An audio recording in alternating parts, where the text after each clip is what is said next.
Okay, let's unpack this. Today we're looking into some stories that are, well, truly baffling. We've gone through a whole stack of sources on 5 mysteries that aren't just unsolved, they're weird. The evidence itself seems contradictory. So our goal today is to really lay out the strangest facts for you, look at the conflicts, and maybe figure out why these cases are still so wide open. Exactly. And, what's striking across these cases, even though they're really different missing people, strange deaths, coded messages, is just how many loose ends there are. Authorities in each case seem to hit a wall pretty quickly, struggling to build like a solid story. Yeah, definitely. Let's start with one that's almost absurdly full of contradictions. The impossible suicide of Mateusz Kowalski. So Mateusz, he was 30, Polish guy. Back in March 2018, he's driving about 400 miles from Germany back home to northwest Poland. He was going to meet his fiancée, who was pregnant. It sounds like he was really looking forward to it. Right, that's important context. Then, March 29th, he calls his dad, says he's stuck in traffic near the border. A bit later, he texts his fiancée, be there in 2 hours. Yeah. And that's it. Last anyone heard from him. He just vanishes. But the story takes a really dark turn 6 months later. His body isn't found anywhere near where his fiancée lived. It's discovered 400 miles away, back in southwest Poland, in his family's old barn. 400 miles the wrong way. And they only found him because a neighbor reported this awful smell. Yeah, a putrid smell, according to the reports. So the authorities find the body, identified as Mateusz, and pretty quickly rule it a suicide. By hanging. They said, decomposition caused his head to detach and fall. Case closed, almost. But just the location itself feels wrong, doesn't it? Totally. Why would this guy, excited about becoming a dad, drive 400 miles past his destination, past family and friends, to this old barn he barely used to end his life? Without saying anything, it doesn't track. And then there's the evidence they seem to have just ignored. Or missed. It's kind of astonishing. Like 4 days after they found the body, someone finds one of his boots in the barn, and his detached foot is still inside it. Get out! Seriously? Yeah, and that detail, not in the original coroner's report. Wow. Okay, that's a major red flag right there. And what about the state of the body itself? Well, this is grim, but all his teeth were knocked out, completely gone. And they were found stuck to his clothes with blood. All of them? All of them. Police apparently suggested maybe he hit the floor hard when, the decomposition happened. But hitting the floor wouldn't knock all your teeth out like that, surely. Forensic experts push back hard on that. That kind of trauma looks, suspicious, not like a fall. Exactly. And then there are the things found with him. His backpack had orange juice in it. So apparently, Mateusz hated orange juice. Never drank it. It was like a known thing about him. Huh. Okay, weird detail, but maybe not conclusive on its own. Maybe not, but then there's the big one for me. The car. His Yeah. car, the keys, the registration, gone. Vanished. Never found. But his wallet was still in the backpack. Yep. Wallet's there, no car. How did that work if he drove himself there to, It doesn't. Where did the car go? That completely undermines the suicide theory. Plus, didn't they find something else on him? Tickets. Yeah. Public transport tickets. Dated after he supposedly disappeared. Okay, wait. After? So that suggests either he was alive and moving around after that last text, or someone else put those tickets on him later. To muddy the waters, maybe? it certainly complicates things. And the location itself, that barn? Right, the family apparently used that barn, all through the summer. The attic area where he was found is visible from the ground floor. So the idea that he was just hanging there for months, unnoticed. Seems incredibly unlikely. His family would have seen him. It just feels staged. Like someone wanted it to look like a really bizarre, inexplicable suicide. It's a deeply unsettling case. So many contradictions. Okay, let's shift gears a bit. From a possible staged suicide to people who just vanished. And how sometimes unreliable information can just throw an investigation into chaos. We're looking at 2 cases here, Cindy Song and Anne Elizabeth Hagen.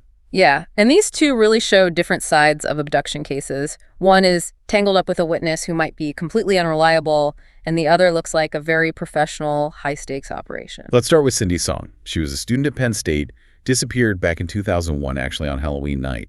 She'd just gotten back to her apartment. She was still wearing her costume, a pink bunny costume. Okay. Inside her apartment, they found her backpack, her cell phone, even her fake eyelashes from the costume.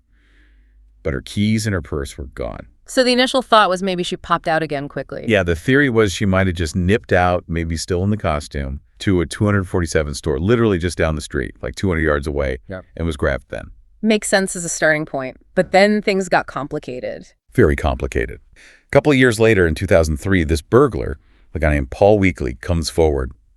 He claims Cindy was abducted by two other men, Hugo Solinsky and Michael Kukowski.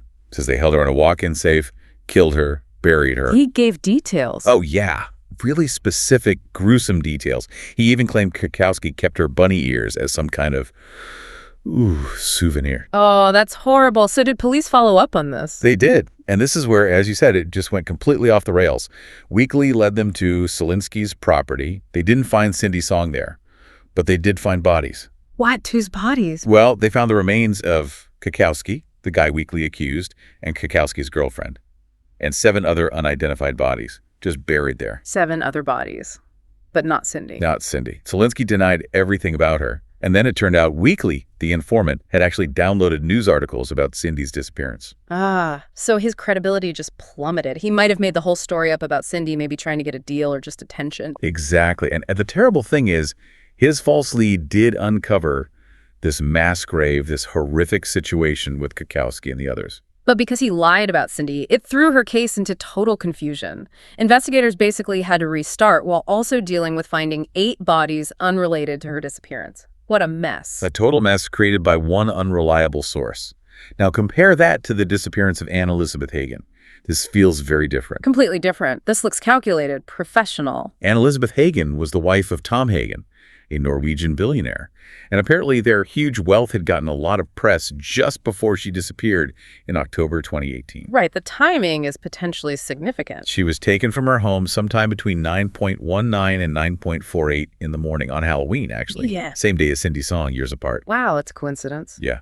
Tom Hagen came home to find a ransom note, written in broken Norwegian, demanding 9 million euros, paid in Monero cryptocurrency. Monero. Okay, that's telling. How so? Well, unlike Bitcoin, Monero is specifically designed for enhanced privacy. It's much, much harder for law enforcement to trace transactions. Choosing Monero suggests sophisticated planners. This was an amateur hour. The note also threatened her life if the police were called. So a classic kidnap for ransom setup, but using high-tech anonymity. The police actually kept it quiet for 10 weeks, trying to investigate covertly. They found some CCTV footage near Tom Hagen's office showing 2 men who looked like lookouts.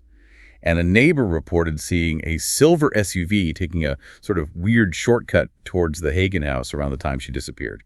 So, signs of planning, surveillance, what happened with the ransom? Well, despite the police advising against it, and crucially, despite receiving no proof that Anne Elizabeth was still alive, Tom Hagen eventually wired about 1.3 million euros. And did they hear back? Get proof of life then? No, nothing. They took the money and just vanished. Complete silence. That's chilling. And that lack of contact, even after payment, led the police to change their main theory, didn't it? Yeah. They started leaning towards the idea that it might have been a murder staged to look like a kidnapping. The ransom demand, the untraceable crypto, the silence. It could all have been an elaborate smokescreen for a murder plot that was already completed. The partial payment maybe just confirmed the plan worked, or maybe it was just an opportunistic grab before disappearing. We just don't know. It leaves you with this really cold feeling.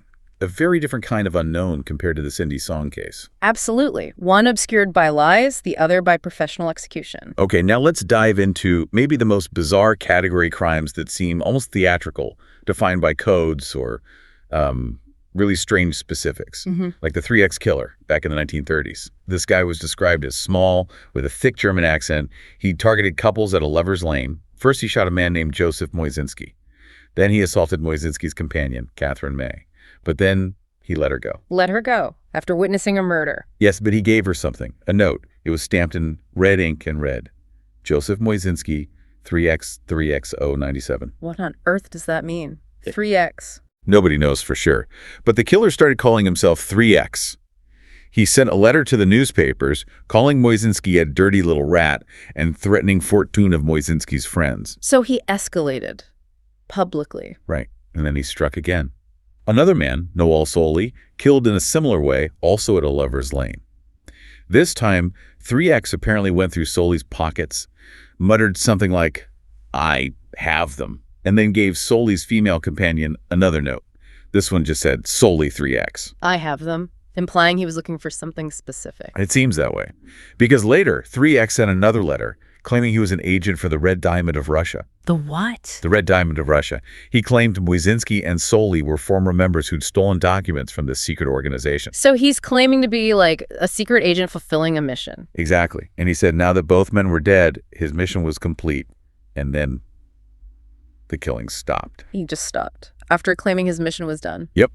Which leaves this huge question hanging, right? Where? Was this guy genuinely some kind of operative for a real or imagined secret society? Or was he just a psychopath who created this incredibly elaborate theatrical backstory, the code, the notes, the red diamond, to justify his violence? It's bizarre either way. The fact that he stopped when he said he would is eerie. It almost gives weight to his strange story. It really does. The narrative itself becomes part of the mystery. Was it real or just a very effective, very strained form of misdirection? Okay, for our last case, we jump way forward to 2014, but it's possibly the most visually disturbing. The Economy, Pennsylvania severed head. Yeah, this one is deeply unsettling. A teenager just walking in a wooded area in Economy, Pennsylvania, finds Well, a human head severed. just lying there, about 10 yards off a rural road. Just found by a kid. Horrible. Horrible. And the details were immediately strange. The head belonged to an older woman. Her hair was described as gray and fluffy. Her mouth was open. But the truly bizarre thing, her eyes had been removed and replaced with two bright red rubber balls, like the kind you get from a vending machine. Red rubber balls in her eye sockets. Why? Nobody knows. It's just grotesque. And then the forensic analysis added another layer of weirdness. The head had been embalmed professionally. Embalmed before being dumped. Yes. And the dismemberment, the way the head was severed from the body, was done with what experts called surgical delicacy. The cervical spine was very carefully cut out and removed. Surgical delicacy, so someone skilled did this. Exactly. Which led to the main theory. Maybe this was the work of a body broker, someone illegally harvesting and selling body parts for research or other purposes. Okay, that could explain the professional cut, the embalming, maybe. Right. It fits that part. But then you have the eyes. Yeah, the rubber balls. That doesn't fit the professional body broker theory at all, it seems. Yeah. Almost mocking or ritualistic. It's a massive contradiction. You have this highly precise surgical removal of the spine, suggesting a pro, and then this really crude, bizarre, almost childish act of replacing the eyes with cheap rubber balls. So what's the connection? Was it one person with very conflicting motives or two different people involved? We don't know. The embalming chemicals made it impossible to get DNA, so her identity remains unknown. Jane, go. So you have this contrast, the skilled dismemberment versus the almost amateurish theatrical staging with the eyes. It makes you wonder which part is the real clue. Is the weirdness a distraction or is it the whole point? It really throws investigators, doesn't it? When the crime scene itself seems to be sending completely mixed signals. Right. We've covered quite a range here. 5 cases, Matthias Kawaki's impossible suicide, the vanished women Cindy Song and Anne Elizabeth Hagen, the coded 3X killings, the surgically altered head. In every single one, the key facts, the missing car, the untraceable crypto, the cryptic notes, those rubber ball eyes, they just refuse to fit into a neat explanation. Yeah, they really highlight how easily an investigation can be derailed or stalled when the evidence is deliberately confusing or missing or maybe even planted. And it brings up that question about complexity again, like with the 3X killer. If he had completely made up that whole Red Diamond of Russia story, think about how effective that fabrication might have been. Maybe creating a complex, unbelievable story was actually a better way to hide his real identity and motive than just trying a simple cover-up. That's a chilling thought. The power of manufactured complexity as a tool for deception. Makes you wonder. Well, we hope walking through these cases gave you a clearer picture of just how strange and complex the evidence can be in these kinds of unsolved mysteries. They really are frightening puzzles. Thank you for joining us on this deep dive. If you found this exploration into the unknown intriguing, please consider liking this video, sharing it, and subscribing to our channel, Horror Docs, for more dives into chilling cases and unexplained phenomena. Until next time, keep asking questions.